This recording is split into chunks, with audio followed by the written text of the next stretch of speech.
اب جو ہے کان کھول کے دیکھیں، صرف شربتوں میں لنگروں میں اچھی چیز ہے، تبرکن کریں، غریبوں کو کھلائیں، مسکینوں کو کھلائیں، لیکن اصل دین ہے اس کی طرف پلٹ کے آئیں۔ یہ نہ سوچیں کہ حضرت کوئی مسئلہ نہیں ہے، چلو کوئی نہیں، جیسا چل رہا ہے چلنے دو، آپ لوگوں کو کیا ہے۔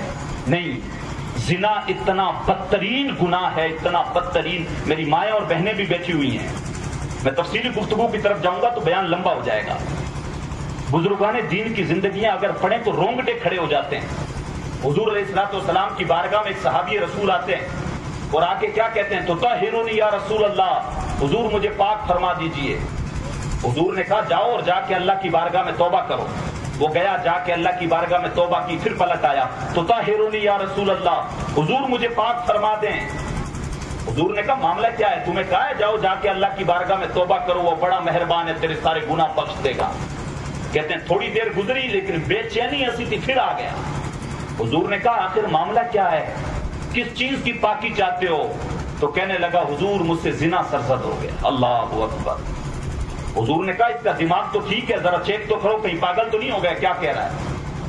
صحابہ نے چیک کیا، نہیں، کہا حضور عقل تو ٹھیک ہے اس کی، ذرا منہ تو سونگو کہیں نشہ تو نہیں کر کے آیا ہے۔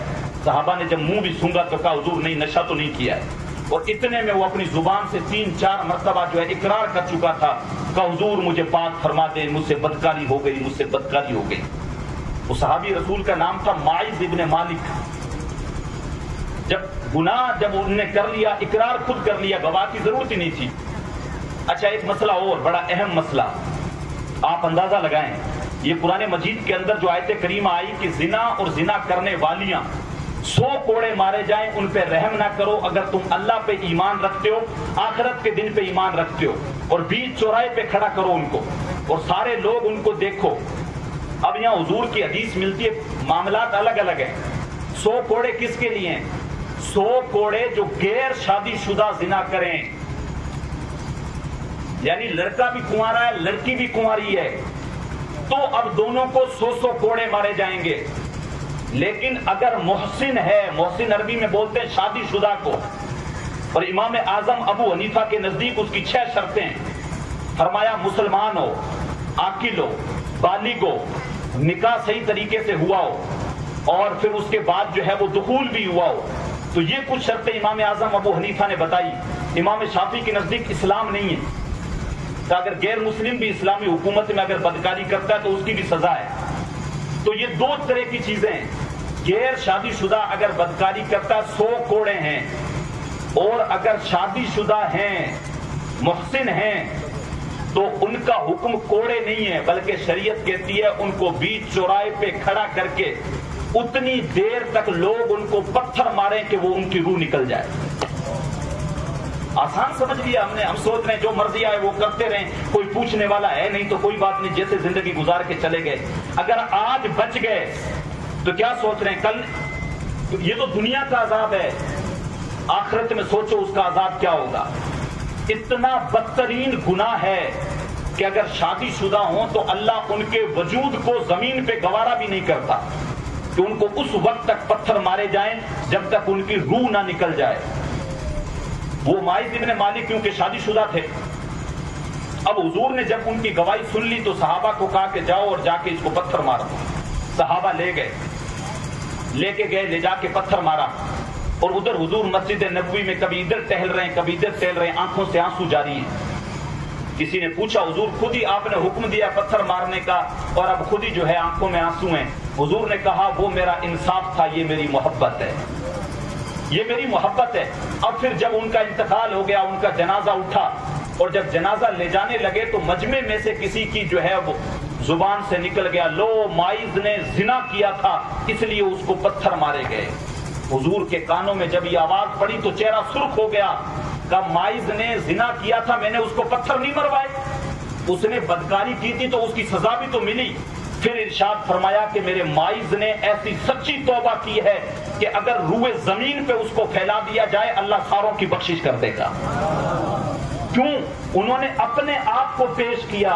ایک ہوتا ہے گناہ سے توبہ کرنا، ایک ہوتا ہے جو ہے اپنے آپ کو آ کے پیش کرنا۔ اب تو کوئی ایک تو آپ کو جو ہے گناہ کرتے ہوئے پکڑ لے اور پھر اس کے بعد آپ اقرار کریں، ایک بندہ بدکاری کرنے گناہ کرنے کے بعد خود اقرار کرے مالک مجھ سے گناہ ہو گیا ہے، اور حضور کی حدیث ہے التائب من الذنب کمن لا ذنب لہ، گناہوں سے توبہ کرنے والا ایسے جیسے اس نے گناہ کیا ہی نہیں، جیسے آج ہی ماں کے پیر سے پیدا ہوا ہے۔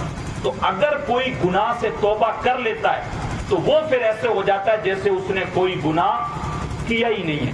لیکن توبہ کیسی؟ یہ توبہ نہیں، توبہ توبہ توبہ، ایسی توبہ کرنا کہ جسے توبہ بھی شرمسار ہو اٹھے، وہ توبہ نہیں۔ ہم لوگ کیا کرتے ہیں؟ توبہ توبہ توبہ، کانوں کے ہاتھ، یہ توبہ نہیں ہے۔ علماء نے لکھا ہے توبہ اس چیز کا نام ہے کہ جو گناہ آپ کر رہے ہیں اس گناہ سے ایسی سچی توبہ ہو کہ پھر اس کی طرف پلٹ کے واپس جانا اتنا ہی مشکل ہے جیسے تھن سے نکلا ہوا دودھ واپس نہیں جا سکتا۔ یہ سچی توبہ ہے، توبہ یہ ہے، اس کے علاوہ توبہ نہیں ہے۔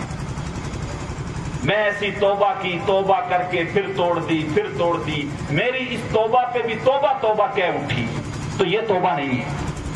تو یہ دو فرق ہوئے، شادی شدہ اور غیر شادی شدہ۔ اچھا، حضور علیہ السلام نے بھی بڑی وعیدیں فرمائی۔ حدیث پاک کے اندر آیا کہ جو بندہ بدکاری کرتا ہے تو اللہ تبارک و تعالی جو ہے، یہ حضور کی حدیث ہے، فرمایا یا معشر الناس اتقوا الزنا، اے نوجوانوں کے گروہ زنا سے بچو۔ ارشاد فرمایا فإن فیہ ست خصال، اس کے اندر 6 خصلتیں ہیں، 3 دنیا میں ہیں اور 3 آخرت میں ہیں۔ دنیا والی کون سی ہیں؟ دنیا والی فرمایا وصلاۃ فی فاما التی فی الدنیا، وہ 3 خصلتیں جو دنیا میں ہیں ان میں سے پہلی کیا ہے؟ فیذهب البہاء، بندہ جب بدکاری کرتا ہے اس کے چہرے کا، اس کے وجود کا روب چلا جاتا ہے، روب نہیں رہتا، اس کا جو ایک ہیبت رہتی ہے چہرے پہ وہ اس کی ختم ہو جاتی ہے۔ اور پھر دوسری چیز ارشاد فرمائی وَيُورِثُ الْفَقْرَ، اور زنا جو ہے گھر میں فقیری کو لے کے آتا ہے، بندہ مسکین ہو جاتا ہے، غریب ہو جاتا ہے۔ اور تیسری چیز ارشاد فرمائی وَيَنْقَصُ الْعُمْرَ، اور بندے کی عمر کم ہو جاتی ہے۔